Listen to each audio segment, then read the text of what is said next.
Hi hello నమస్తే welcome back to my channel ఈ తరం కోడలు. ఆలస్యం చేయకుండా కథలోకి వెళ్ళిపోదామా.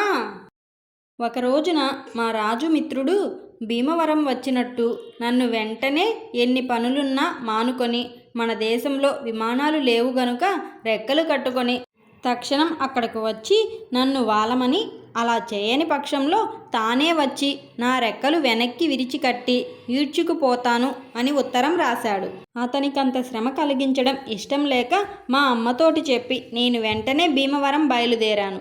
మా రాజు రాసినట్లు నేను ఎగిరి వెళ్ళకపోయినా కొంచెం ఇంచుమించుగా అంత వేగంగానూ వెళ్ళాను.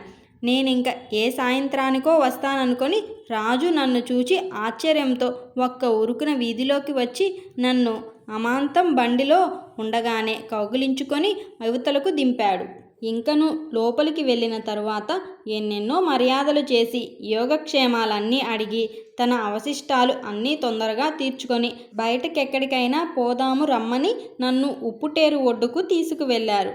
మేమిద్దరము నిర్జనంగా ఉన్న ఒక సైకత స్థలిలోకి ఒక చెట్టు నీడను సుఖసీనులమై ఏదేదో బాతాకాని ప్రారంభించాము. దేశాలలో మా ప్రథమ పరిచయంతో ప్రారంభించి నేనింటికి రావడానికి వేవర్లీ స్టేషన్తో రైలు ఎక్కే వరకు అక్కడ మా జీవితం, మేము చేసిన అల్లర్లు, అవకతవకలు, ఇతరులను ఏడిపించడాలు, ఇతరులు మమ్మల్ని ఏడిపించడాలు మొదలైన రసవద్ఘట్టాలు ఎన్నెన్నో సింహావలోకనము చేసుకుంటూ కాలగమనము గమనించకుండా ఎన్ని గంటలో అక్కడే కాలక్షేపము చేశాము.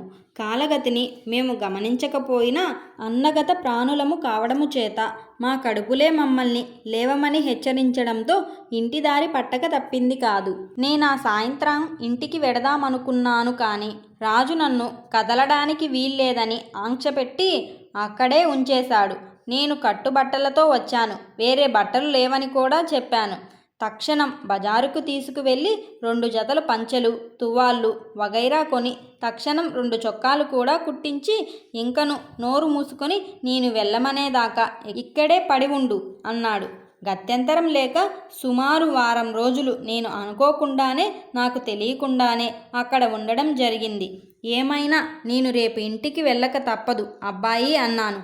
రేపటికింకా 12 గంటలో 15 గంటలో వ్యవధి ఉన్నది కదా అన్నాడు. నేనేమీ మాట్లాడలేదు. సాయంత్రం పలహారాలు ముగించుకొని బయటకి ఎక్కడికైనా వెడదామని బయలుదేరబోతుంటే వాకిట్లోకి ఎవరో 2 బ్రాహ్మణులు వచ్చి రాజు తండ్రితో ఏదో మాట్లాడుతున్నారు. ఆయన మమ్మల్ని క్షణం కూర్చోమన్నారు. ఇదేమిట్రా, వారెవరు? కొంపదీసి నాకెవరైనా పెళ్లివారు కాదు కదా అనే సందేహం ఎందుకో కలిగింది. ఇంతలో పెద్దరాజుగారు తన కొడుకుని నన్ను వచ్చిన వారికి పరిచయం చేశారు. తరువాత ఈ వచ్చిన వారిలో ఒకరిని అచ్యుతరామయ్య గారని, మా శాఖ బ్రాహ్మణులేనని, ఆ ఊర్లో పెద్ద పేరు సంపాదించిన వకీలని చెప్పారు.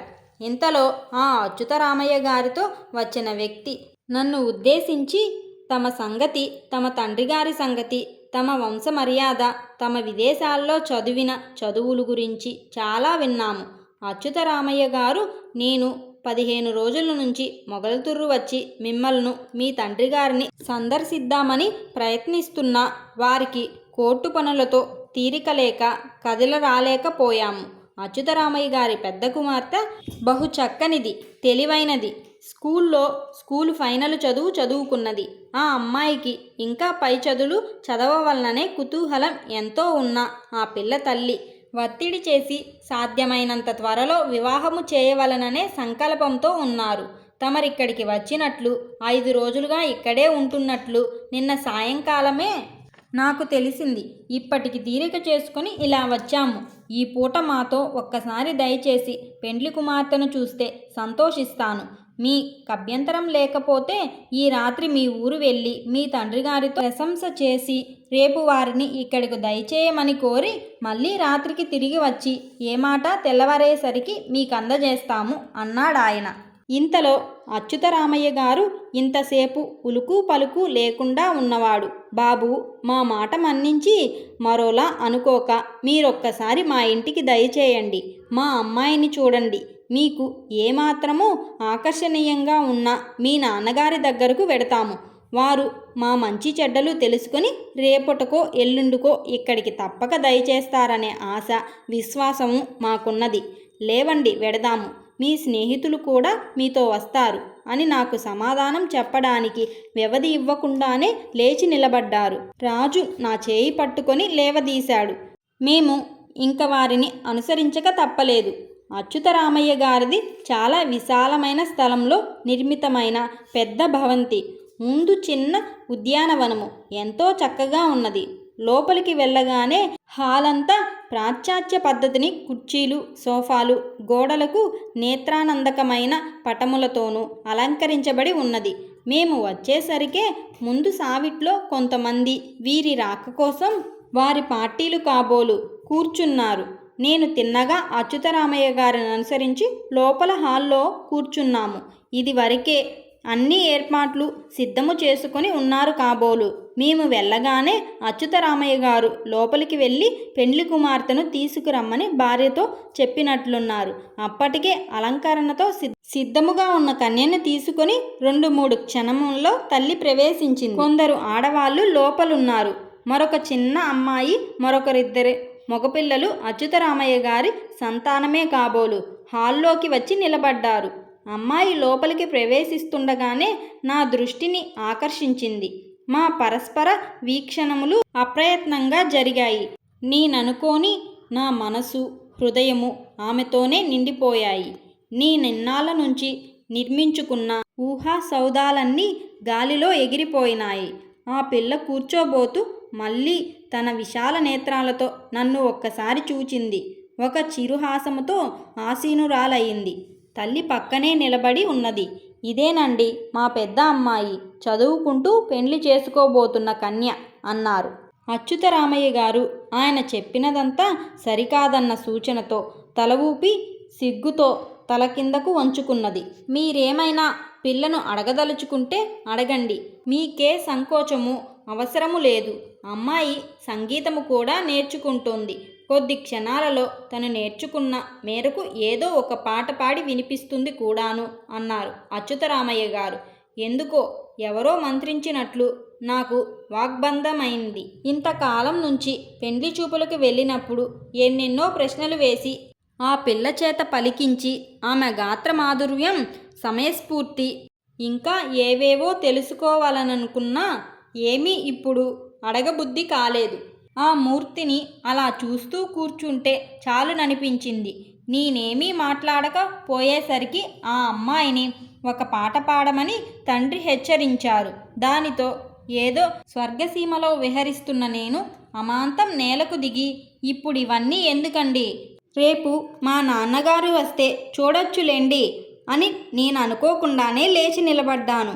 అక్కడున్న అందరి వదనాలు హాసాలతో వికసించినాయి. వారు కోరిన సమాధానం, ఆశించిన పలుకు అప్రయత్నంగా అనుకోని విధంగా నాకు తెలియకుండానే నా నోటంట వచ్చింది. నాతో పాటు రాజు కూడా లేవడంతోనే అక్కడ అందరూ కూడా లేచారు. ఆ అమ్మాయి లేచింది. మళ్ళీ ఒకసారి మా కళ్ళు కలిశాయి. ఆమె మందహాసం చేసింది. కానీ నేను జవాబుగా నవ్వు కూడా ఇవ్వలేకపోయాను. నేను పెళ్లి కూతుర్లా సిగ్గుతో తల వంచుకొని వీధిలోకి వచ్చాను. అచ్యుతరామయ్య గారు మా వెనకనే వచ్చి మమ్మల్ని రోడ్డు వరకు సాగనంపి, నాన్నగారు ఏమన్నది మీకు ఉదయాన్నే తెలియపరుస్తాను, ఉంటాను మరి అన్నారు. నేనేమీ మాట్లాడలేకుండా చేతులు జోడించి రాజుని ఆసరా చేసుకొని నిద్రలో నడుస్తున్నట్లు ముందుకు సాగాను. ఆ వీధి చివరకు వెళ్ళి మలుపు తిరగగానే రాజు ఓ పెద్ద నవ్వు నవ్వి, పార్వతీశం, నీ పని అయిపోయింది. ఇంకా నీ స్వతంత్రం ఇంతటితో ఆఖరు. నువ్వేదో పెద్ద ధీశాలి, ధైర్యశాలి అనుకున్నాను. ఇన్ని దేశాలు తిరిగి ఎంతమందినో సౌందర్యవతులను చూచిన కళ్ళు ఈ చిన్న పిల్ల ముఖం మీద పడగానే అలా అయిపోయాయేమిటి? నీవు పలికిన ప్రతాపాలన్నీ ఏమయ్యాయి ఇప్పుడు అంటూ నన్ను దారి పొడుగునా హేళన చేస్తూనే ఉన్నాడు. నేనేమి ఒక్క మాట కూడా సమాధానం చెప్పలేదు. ఎంతోసేపు నాకభిముఖంగా నిలిచి నవ్వే కళ్ళతో నన్ను చూస్తూ వెనక్కు నడుస్తున్న ఆ పిల్ల కళ్ళ మీదనే నా ప్రాణాలన్నీ లగ్నమై ఉన్నాయి. అలా ఎంత దూరమో రాజు నన్ను రెక్కపట్టుకొని తీసుకువెళ్ళి నిన్న కూర్చున్న చోట కూలవేసే వరకు ఆ మాంద్యం వదననే లేదు. రాజు నా వీపు తట్టి, ఏం నాయనా, ఇప్పటికైనా మెలకువ వచ్చిందా? లేకపోతే ఓ పరుపు దుప్పటి తలగడా తెప్పించి పరిపిస్తే ఇక్కడే నిద్రపోతావా? పోనీ అలా చెయ్యి, రేపు మీ నాన్న వచ్చి ఎలాగూ లేపుతారు, నా దారిని నేను పోతాను అను రాజు లేచేసరికి నా మైకము పూర్తిగా వదిలిపోయింది. మామూలు మనిషినయ్యాను. ఏడిశావు, కూర్చుందు అని రాజును మళ్ళీ కూర్చోపెట్టి మామూలు కబుర్లలో పడ్డాము. ఆ కబుర్ల మధ్య రాజు నోటంట వచ్చిన 1-2 మాటల వల్ల ఈ జరిగిన సంఘటనకంతటకు కారకులు మా రాజు, అతని తండ్రిగారు అని నాకు తెలిసిపోయింది.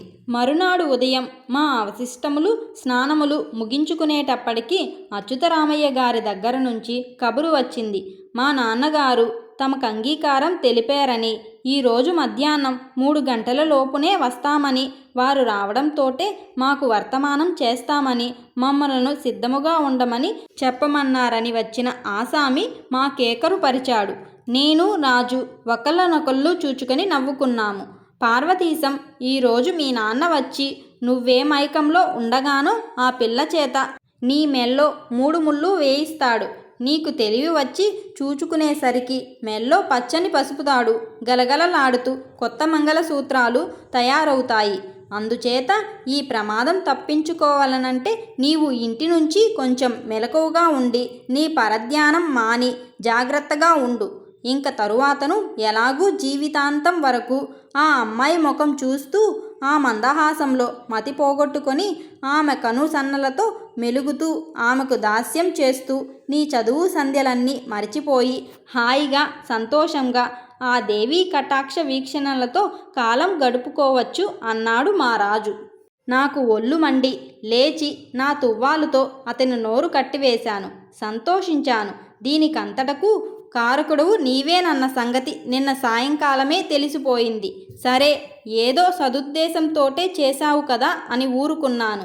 అతి ధోరణి మటుకు నేను సహించను అన్నాడు. రాజు ఒక పెద్ద నవ్వుతో ఆ తువ్వాలు లాగి నా మొహాన్న వేసి కొట్టాడు. పార్వతీశం, ఎడింబరో స్నేహితురాండ్రను మర్చిపోయావా పూర్తిగా? ఈ పిల్లను ఒక్కసారి చూసేటప్పటికీ అంత ఆనందం కలిగిందా? ఇంకెవ్వరినీ చూడాలని లేదా? ఒక్క మాటుకే ఇలాగైతే ఎలాగు అనే జవాలి జ్ఞాపకం వస్తుంది. నిన్ను చూస్తుంటే మనలో మన మాట. ఈ పిల్ల చాలా చక్కనైనది, ఒప్పుకోక తప్పులేదు. నేను చిన్నప్పటి నుంచి ఎరిగి ఉన్నాను. ఈ అమ్మాయిని చాలా తెలివైనది, చాలా బుద్ధిమంతురాలును. ఈ అమ్మాయికి వివాహ ప్రయత్నం చేస్తున్నట్టు అచ్యుతరామయ్య గారు వారన్వేషణలో ఉన్నట్టు నాకీ మధ్యన తెలిసింది. నీవు వచ్చిన తరువాత ఒక రోజున హఠాత్తుగా నీ సంగతి వారికి తెలియపరిస్తే బాగుంటుందని నాకు తోచింది. ఈ జిల్లాలోకంతా అచ్యుతరామయ్య గారి చాలా ప్రసిద్ధి చెందిన వకీలు. అంత శాంత స్వభావులు, లాయర్ వృత్తిలో ఉండి కూడా అంత రుజువర్తన కలవాళ్ళు మరొకరు లేరు.